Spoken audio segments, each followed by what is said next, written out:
안녕하세요, 임준입니다. 자, 오늘은 5번째 시간, 그러니까 사전평가 실전 모의고사 마지막 시간입니다. 여러분 마지막까지 힘내세요. 자, 5회 문제 시작하겠습니다. 1번은요. 이 사람들은 뭐 하고 있어요? 이번에는 이 사람들 이렇게 두 사람이 나왔네요. 여기는 산이고요. 산에 갔네요. 다른 말로는요. 등산이라고 표현할 수도 있겠죠. 등산해요. 등산하다. 저는 라면 vs 김밥. 여러분들은 라면이 좋아요? 김밥이 좋아요? 저는 라면을 더 좋아합니다. 이 사람은요. 김밥을 더 좋아하네요. 그래서 비교를 할 때, 이렇게 비교를 할 때는 보다라는 표현을 쓰죠. 저는 라면보다 김밥을 더 좋아해요. 임준 선생님은 김밥보다 라면을 더 좋아해요. 이렇게 얘기할 수 있겠죠. 자, 반대말을 골라보도록 하겠습니다. 빨라요, 빠르다 라고 얘기할 수 있죠. 반대는 뭐예요? 느리다가 되겠죠. 기차가 비행기보다 빨라요? 아니요. 비행기보다 기차가 느리다, 느려요. 이렇게 얘기할 수 있습니다. 4번이 답이 되겠네요. 자, 우리 집에 고양이가 있어요. 우리 집에도 강아지가 한 개라는 게죠. 그런데요, 여기에는 뭐가 들어가면 좋게요? 저기 단위명사라고 얘기해요. 단위명사를 뭘 쓰면 좋을까요? 여기에 여러 가지가 있는데요. 분장, 조각, 마리가 있는데 동물을 세는 단위명사, 동물을 세는 단위명사는 마리가 되겠죠. 강아지 한 마리가 있어요 라고 얘기할 수 있습니다. 자, 역시 반대말을 찾아보도록 합시다. 저는 그 의견에 반대하다. 반대하다의 반대는 뭡니까? 찬성하다 라고 얘기할 수 있습니다. 그래서 저는 그 의견에 반대하는 입장입니다. 혹시 이 의견에 찬성하는 분 안 계십니까? 이렇게 얘기할 수 있습니다. 반대하다는요, no, 안 돼요 라고 하는 거고, yes 라고 하는 것은 찬성하다 라고 얘기하는 거죠. 식당에서 주는 쿠폰을 잘 모으면 무엇을 절약할 수 있습니까? 돈을 절약할 수 있는데요. 식당, 음식, 식사에 관련된 돈을 절약할 수 있죠. 그래서 식비를 절약할 수 있다. 이렇게 얘기할 수 있습니다. 자, 이번 휴가에는 산 가고 싶어요. 산에 가고 싶어요. 산으로 가고 싶어요. 이렇게 얘기할 수 있죠. 산으로 가고 싶다. 이게 답이 되겠네요. 자, 비슷한 것을 찾아보도록 합시다. 우산을 갖고 다니기가 번거롭지 않아요? 똑같은 말은 뭐예요? 귀찮지 않아요? 이렇게 쓸 수 있죠. 네, 갖고 다니기가 너무 번거로워서 아니면 귀찮아서 다 쓸 수 있습니다. 그래서 여기서 찾아보면요. 귀찮아서가 있네요. 2번이 답이 되겠죠. 자, 이 견디다라는 말, 비슷한 말을 찾아볼게요. 견디다, 참다, 버티다, 인내하다. 이 다 비슷한 말이에요. 견뎌요, 참아요, 버텨요, 인내해요. 그래서요, 견뎌냈어요, 어떻게 참았어요, 버텼어요, 인내했어요. 이런 식으로 연결할 수 있겠죠. 자, 가로 안에 들어갈 말을 봅시다. 웹사이트 비밀번호를 잊어버렸어요. 그래서 여기는요, 잊어버리다 라는 말이 들어가면 되겠죠. 네, 오랫동안 사용을 하지 않아서 그런지 비밀번호를 잊어버렸어요. 그래서 좋아요? 안 좋아요? 안 좋죠. 안 좋습니다. 이렇게 안 좋은 상황을 얘기할 때 뭐뭐고 말다 라는 표현을 씁니다. 나쁜 상황, 나쁜 결과를 얘기할 때. 그래서 잊어버리고 말았어요. 이렇게 연결되면 좋겠어요. 아나이스 씨, 오늘 점심에 김치찌개 먹어요. 먹읍시다. 먹자. 이런 뜻이죠. 제안을 하고 있습니다. 저는 매운 음식을 좋아하지 않아서요. 먹기 싫어요. 이렇게 얘기할 수 있습니다. 먹기 싫어요. 여기 있어요? 먹기 싫어요. 똑같은 말 어디 있습니까? 먹고 싶지 않아요. 이렇게 표현할 수도 있겠죠. 민지 씨, 졸업식은 언제예요? 졸업식은 다음 주 금요일 미래 future 뭐라고 해야 돼요?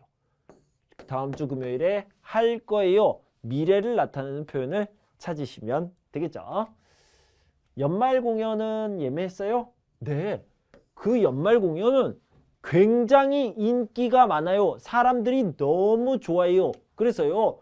내가 예매했거든요. 예매했어요. 바로 매진됐어요. 매진 뭐예요? sold out. 뭐예요? 다 팔렸어요. 다 팔리다. 이제 살 수 없어요. 이런 거죠. 그래서 예매하자마자 예매하기가 무섭게 예매하자마자 똑같은 말이에요. 하자마자 매진됐어요. 다 팔렸어요. 다행이에요. 예매는 했습니다. 자, 틀린 거 문법을 보도록 합시다. 문법. 물을 끓이려고 가스불을 켜 놓았어요. 문제 없죠? 가스불을 켜 놓았어요. 물을 끓이다 계속 켰어요. 어려운 일이 생기면 언제라도 연락 주세요. 네, 언제라도 언제든지가 가장 좋아요. 언제든지 연락 주세요. 둘 다 괜찮습니다. 사람도 만날 겸 고향 소식도 들을 겸 친구들을 찾아갔어요. 왜? 목적이 두 가지가 있어요. 목적이 두 가지인데 하나는 사람을 만나요. 하나는 고향 소식을 들어요. 목적 두 가지일 때 뭐뭐을 겸 아주 좋습니다. 지난주에 친구와 같이 갔어요. 한국 음식점. 그래서 같이 간 또는 같이 갔던 한국 음식점이 맛있었어요 라고 했는데 가는 데다가는 and의 뜻이거든요. 전혀 어울리지 않습니다. 그래서요. 4번은 고쳐야 됩니다. 잘못됐어요. 차 한잔 마실래요? 그렇지 않아도 나는 원래 계획이 있었어요. 이런 의미로요. 그렇지 않아도 또는 안 그래도 이렇게 씁니다. 그렇지 않아도 안 그래도 다음에요. 뭐뭐 으려던 참이다. 이런 표현이 잘 어울립니다. 이렇게 세트라고 생각을 하면 돼요. 커플이라고 생각하면 됩니다. 그래서 그렇지 않아도 차 한 잔 마시려던 참이었어요. 이렇게 하는 것이 가장 잘 어울리죠. 자, 이번에도 문법을 한번 보도록 합시다. 틀린 거 찾아요. 리민 씨가 표정이 안 좋아요. 표정이 안 좋은 거 보니까 시험을 못 봤어요. 시험을 망쳤어요. 추측해요. 생각해요. 망쳤나 봐요. 맞네요. 너무 피곤해서 씻기도 싫어요. 귀찮아요. 도 대신에 조차 괜찮습니다. 잘했어요. 놀이공원에 가도 롤러코스터를 탔어요. 이거 아니고요. 놀이공원에 갔어요. 놀이공원에서 롤러코스터를 탔어요. 이렇게 고쳐줘야 되겠죠. 3번이 답이고요. 학교에 지각했어요. 왜? 왜 지각했어요? 늦잠을 잤기 때문에 이유가 나왔죠. 늦잠을 자는 바람에. 바람의 다음에는요. 어떤 결과가 안 좋은 결과, 나쁜 결과가 나올 때 씁니다. 최근 다양한 방법으로 환경보호에 힘쓰는 기업이 많아지고 있다. 한 자동차 회사는 분리수거함에 점수판을 설치해 분리수거를 제대로 해서 쓰레기를 버릴 때마다 높은 분리수거 점수가 나타나도록 하여 이게 뭐예요? like game 이렇게 게임처럼 만든 거죠. 게임처럼 놀이처럼 만든 겁니다. 게임은 뭐 한국어로 놀이라고 생각하시죠? 놀이처럼 놀이같이 만들어 놨어요. 그러면 사람들이 어때요? 참여합니다. 저도 할래요. 저도 잘래요. 그러면서 자연스럽게 환경보호에 어떻게 해요? 함께 참여합니다. 함께. 자, 이 함께라는 것을 동이라고 얘기할 수 있고요. 참여를 참이라고 얘기할 수 있죠. 그래서 동참하도록 하고 있습니다. 4번이 답이 되겠죠. 속담이란 예부터 뭐예요? 옛날부터 이렇게 쓰면 되겠죠. 옛날부터 전해져 내려오는 간결한 문장 속에 의미가 담겨 있어 우리에게 교훈이나 가르침을 주며 한국 속담에는 한국인의 뭐가 들어가 있어요? 생각이 들어가 있죠. 그리고 생활이 들어가 있어요. 그러니까 이 생각을 사고라고 얘기하고요. 생활을 어떻게 움직이는 것을 얘기할 수 있겠죠. 그래서 행동이라고 얘기할 수 있겠죠. 행동 스타일, 양식이라고 얘기할 수 있습니다. 그런 것들이 들어가 있습니다. 그러니까 사고, 생각하는 스타일, 행동하는 스타일, 사고방식과 행동 양식이 들어갈 수 있겠죠. 자, 우리가 먹는 식품이나 사용하는 제품에 유통기한과 제조일자를 표시하고 있다. 그래서 우리는 제품을 구매할 때 유통기한이 지났는지 확인을 한 후에 구매해야 한다. 이 구매하다라는 것은 사다라는 거죠. 구입하다라고 얘기할 수도 있습니다. 만약 유통기한이 지난 제품을 구매했을 경우 영수증을 가지고 구매한 장소로 가면 제품의 교환이나 환불을 받을 수 있다. 이렇게 얘기했습니다. 그래서 교환이나 환불은 소비자의 권리이다. 이런 말은 없어요. 유통기한이 지났어도 제품을 먹을 수 있다. 이런 말은 없어요. 제품을 교환하면 영수증을 잘 보관해야 한다. 이런 말도 없습니다. 그런데요. 제품을 구매할 때, 제품을 살 때 유통기한을 확인해야 됩니다. 이런 말은 정확하게 있죠. 4번이 답이 되겠죠. 매년 5월 셋째 월요일은 성년의 날입니다. 이날은 만 19세가 되는 젊은이들이 성인이 되었음을 알리는 날이다. 성년의 날이 되면 친구들끼리 선물을 주고받으며 서로를 축하하는데 성인이 된 만큼, 이 뭐뭐음만큼은요 이유를 나타내는 표현이에요. 성인이 되었으니까 성인으로서의 권리와 의무, 책임도 더욱더 갖춰야 할 것이다. 성년의 날은 매년 5월 셋째 주 월요일이다. 정확하게 맞고요. 모든 이거 좀 위험한 말이네요. 모든 젊은이들에게 성년의 날은 특별하다. 이런 말은 없습니다. 없어요. 성년의 날에 선물을 주고받는 게 권리이자 의무이다. 이렇게 말하지는 않았고요. 성인은 누구나 의무적으로 이런 건 아니죠. 그래서 성년의 날 행사에 참석하는 것은 의무가 아닙니다. 1번이 답이 되겠네요. 자, 여기 큰 글자로 봅시다. 맞는 것을 찾는 거예요. 저희 집 변기가 자주 막혀요. 저희 집 변기는 자주 막힙니다. 자주 사용하지 않는데도 일주일에 서너 번 이상 막히는 것 같습니다. 얼마 전 마트에서 사온 펌프 도구와 세제를 사용해 보았지만 그때뿐이고 하루가 지나면 또 다시 막힙니다. 어떻게 하면 좋을까요? 전문가의 도움을 받으셔야 합니다. 변기가 자주 막혀 스트레스를 많이 받으셨을 것 같습니다. 변기가 막히는 이유는 물의 양이 부족하거나 변기 안에 이물질이 들어가 있기 때문입니다. 그러므로 펌프질이나 세제로는 해결이 어려울 것 같습니다. 이 경우 전문가에게 도움을 받으시면 쉽게 해결할 수 있습니다. 자, 문제를 풀어봅시다. 맞는 것을 보는 건데요. 펌프질을 자주 해서 막힌다? 아니요, 그런 내용은 없었죠. 물의 양이 부족해서 막히는 것이 확실하다? 이것도 위험하네요. 자, 확실하다 이런 것들은 아니죠. 전문가의 도움을 받으면 쉽게 해결할 수 있다라고 정확하게 나왔고요. 펌프 도구와 세제를 이용해 뚫고 나니 더 이상 막히지 않는다? 아니요, 또 막힙니다 라고 정확하게 틀렸죠. 그래서 3번이 답이 되겠습니다. 자, 38번까지는 한국어, 그리고 39번부터는 한국사회, 한국문화입니다. 같이 봅시다. 대부분의 한국 직장에서는 월요일부터 금요일까지 5일 동안 일을 하는 주 5일제를 실시하고 있습니다.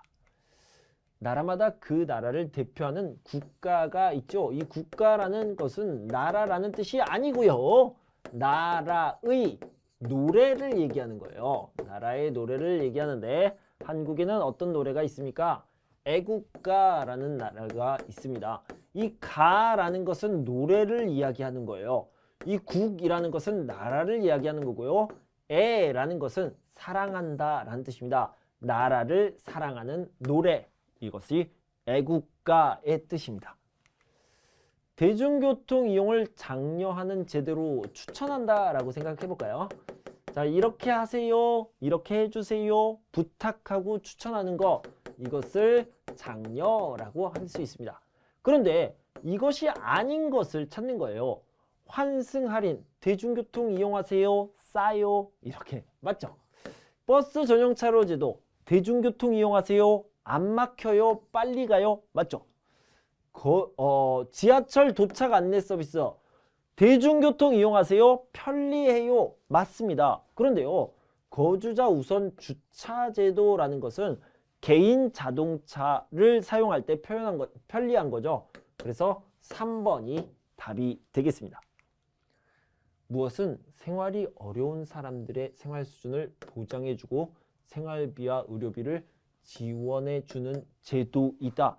자, 제가요, 4대 보험, 사회보험하고 공공부조를 구별할 때 무엇이 가장 중요하다고 얘기했어요?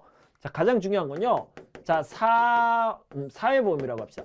사회보험, 그리고 이것을 4대 보험이라고 얘기하기도 합니다. 그러니까 국민연금, 고용보험, 건강보험, 산재, 산업재해 보상보험, 이렇게 4가지 보험이 있는데 이거는 누구에게? 국민 전체에게, 모두에게 하는 것을 이야기하는 거고요.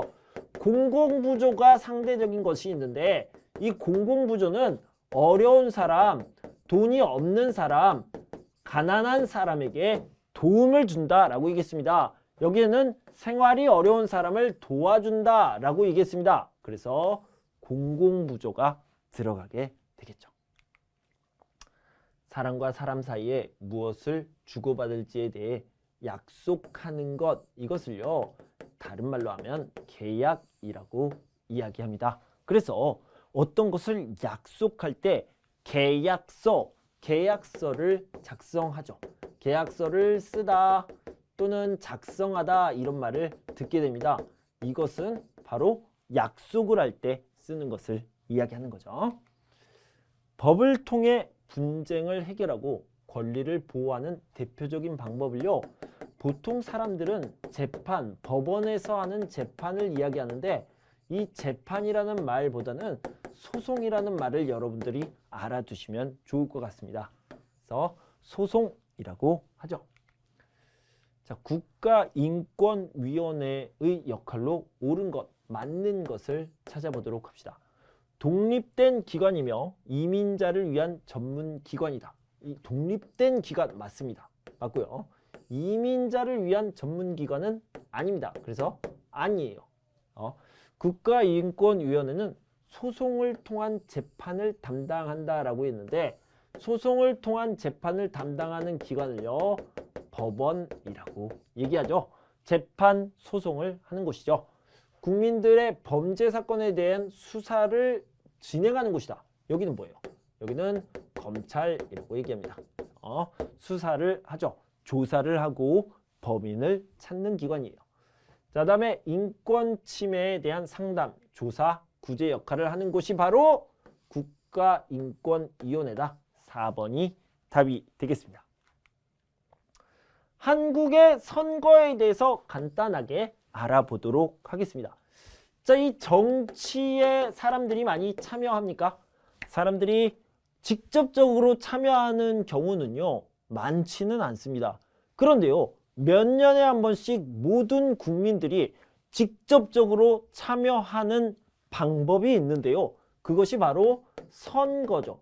그래서 이 선거를요, 민주주의의 꽃이다, 이렇게 얘기하기도 합니다. 그럼 선거가 굉장히 중요한데 이 선거의 규칙, 선거의 원칙 중에서도 가장 중요한 4가지가 있습니다. 같이 한번 살펴봅시다. 하나는요, 보통선거의 원칙이고요. 두 번째는 평등선거, 그리고 세 번째는 비밀선거고요. 그리고 직접선거가 있습니다. 자, 먼저 비밀선거라는 것은 다른 사람에게 내가 누구를 뽑았는지, 누구를 선택했는지 알릴 수 없다라는 거예요. 그냥 secret이라고 알아두면 되고요. 직접 대신해 줄 수 없다. 내가 꼭 해야 됩니다. 내 표는 내가 처리를 해야 됩니다. 내 권리는 내가 행사를 해야 됩니다. 이것을 얘기하는 거죠.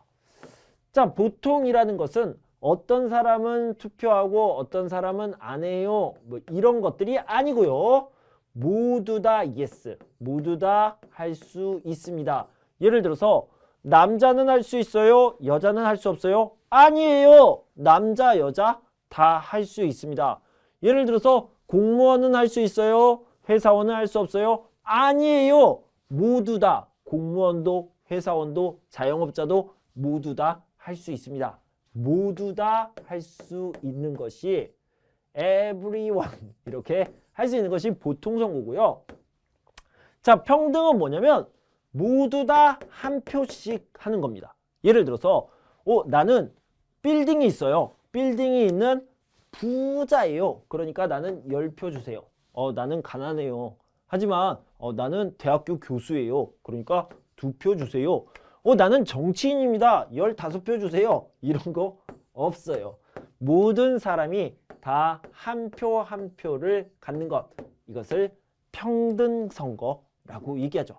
그래서요. 여기부터 보면 조건에 관계없이 공평하게 한 표씩 투표하는 것은요. 비밀선거가 아니라 평등선거라고 얘기하죠. 그래서 일단은 아니네요. 자, 선거는 국민을 대표할 사람을 직접 뽑는 것을 얘기하고요. 조금 더 얘기하자면 직접 선거제, 직선제를 실시하고 있습니다. 그래서 직선제다. 이렇게 얘기할 수 있고요. 만 18세 이상 국민이면 누구나 대통령 선거에 참여할 수 있다. 자, 여러분들은 누구나를 잘 알고 있어요. 그런데요. 요게 중요합니다. 만 18세 이상이다. 이것을 꼭 기억하세요. 대통령 선거는 5년에 한 번, 국회의원 선거나 지방선거는 4년에 한 번씩 한다. 네, 맞습니다. 자, 참고로 대통령 선거는 대선이라고 짧게 줄여서 얘기하고요. 국회의원 선거는 총선이라고 얘기해요. 국선이 아니라 왜 총선이에요? 원래 명칭은 국회의원 총선거입니다. 그래서 짧게 줄여서 총선이라고 얘기하고요. 그 다음에 지방선거는 지선이에요? 아니요. 지방선거는요. 이미 짧게 줄어들었습니다. 지방자치장 및 지방자치의회 의원 및 교육감 선거이거든요. 그래서 굉장히 짧게 줄여서 지방선거라고 이야기합니다. 자, 47번 봅시다. 47번은 내용과 같은 것, 맞는 것을 찾아보시면 되겠습니다. 매년 보이스피싱으로 인한 피해자가 증가하고 있고 고통받는 사람도 많아지고 있다. 자, 일단 보이스피싱이라는 것은 보이스 그다음에 피싱이라는 뜻인데요. 이건 사기죠, 사기. 사기꾼, 거짓말 이런 것들이죠. 보이스라는 것은 목소리를 얘기하는 거니까 보통은 전화 사기다. 이렇게 생각하면 되겠습니다. 예전에는 금융기관이나 경찰, 검찰이라고 속이며 입금하게 하였는데 입금이란 건 뭐예요? 돈을 넣다, 돈을 보내다 정도 생각할 수 있겠죠. 이 계좌로 돈을 보내세요. 입금하세요. 최근에는 SNS나 문자 메시지, 메일을 통해 개인정보를 알아낸 뒤 피해를 입히는 사례도 급증하고 있다. 이 사례라는 것은 케이스를 얘기하는 거요. 급증하다는 이렇게 증가하는 게 아니고요. 이렇게 증가하는 것을 급증, 급하게, 빨리, 많이 증가하는 것을 급증이라고 합니다. 이러한 보이스피싱의 피해를 입지 않으려면 의심되는 문자 메시지, 전화, 메일을 받았을 때 함부로 링크를 클릭하지 마세요! 라고 얘기했습니다. 그러니까 클릭하지 말아야 하고 인터넷진흥원에서 운영하는 보호나라 홈페이지에 접속하여 신고하면 된다. 그럼에도 불구하고 피해를 입었을 때는 사이버 경찰청이나 검찰에 신고해야 한다. 자, 보이스피싱 피해를 당해도 사이버로 신고할 수 없다. 아니요, 그런 얘기는 없었고요.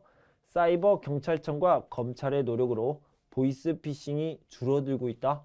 아니요, 급증하고 있습니다. 아니죠. 최근에는 금융기관인 척하며 입금시키는 방법이 더 많이 사용된다? 아니요. 최근에는 SNS나 문자메시지, 메일을 통해서 정보를 알아내는 사례가 많이 이용되고 있고요. 예전에는 경찰, 검찰, 금융기관이라고 속였다. 옛날 얘기죠. 문자메시지나 메일에 포함된 링크는 함부로 클릭하지 않는 것이 좋다. 마세요! 라고 얘기했죠. 그래서 4번이 확실하게 나와 있습니다. 자, 주제를 한번 찾아보도록 하겠습니다. 이 주제라는 것은요. 중심, 내용, 중심, 생각 이렇게 중심, 내용, 중심, 생각 이런 것들을 찾는 거예요. 그러니까요. 이것을 줄여서 한마디로 이야기하면 무엇입니까? 이런 내용이에요. 자, 반려견을 키우는 사람들이 많아지고 있습니다. 이렇게 이야기를 하고 있고요. 여기에서는 무엇이 보입니까? 여기서는요. 사고라는 말이 보이네요. 안전이라는 말이 나오네요. 자, 이런 것들을 중점적으로 한번 살펴보도록 하겠습니다.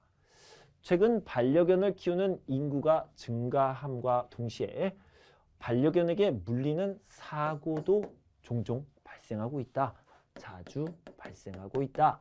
이는 반려견의 안전관리에 신경을 쓰지 않아 일어나는 사고인데 꽤 큰 사고로 이어지는 경우가 많다.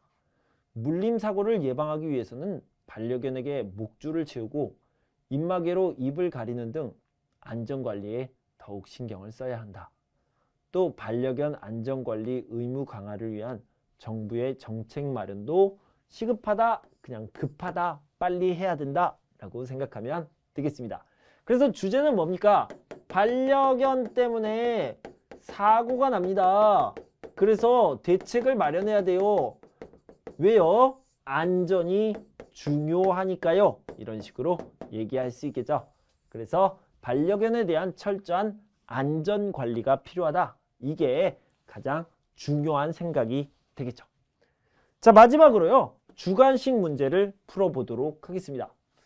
전자제품에 문제가 생겼을 때는 어디로 전화하시면 됩니다. AS 센터로 전화하시면 되죠. 그죠? 휴일에도 상담 직원이 친절하게 안내해드리고 있고 각 지역별로 또 있기 때문에 자세히 도움을 드릴 수 있습니다. 참고하시기 바랍니다. 자, 이거는요. After Service 이런 건데요. 이것을 한국어로 얘기하면 뭐 사후 관리라고 하는데 이런 말은 잘 안 쓰죠. 뭐라고 얘기합니까? 그냥 서비스라는 말을 많이 써요. 그래서 여기에서는 가장 많이 쓰는 한국 사람들이 가장 많이 쓰는 말 서비스 센터로 전화하시면 됩니다. 이것이 가장 좋은 답이 되겠습니다. 자, 한국의 첫 번째 국가인 고조선은요. BC 그러니까 기원전 2333년에 세워졌습니다. 누가요? 고조선이란 나라를 세운 사람은 단군 왕검입니다. 그래서 여기에 들어갈 말은 바로 이것이고요. 우리 대한민국의 아이들은 뭐라고 얘기해요? 단군 할아버지라고 얘기합니다. 단군 할아버지가 고조선을 세웠어요. 이런 식으로 이야기를 하죠. 그래서 한국의 역사에 대해서도 간단하게라도 알아두시면 좋을 것 같습니다. 자, 이렇게 5강까지 모든 강의를 마쳤습니다. 여러분들 사회통합 프로그램 사전평가 잘 준비해서 좋은 성적, 좀 더 높은 레벨로 시작하시기를 바랍니다. 여러분 정말 공부하시느라 수고 많으셨고요. 저는 다음 시간에 또 새로운 내용으로 새로운 것들을 가지고 돌아올 텐데요. 그때까지 여러분 건강하고 행복하세요. 감사합니다.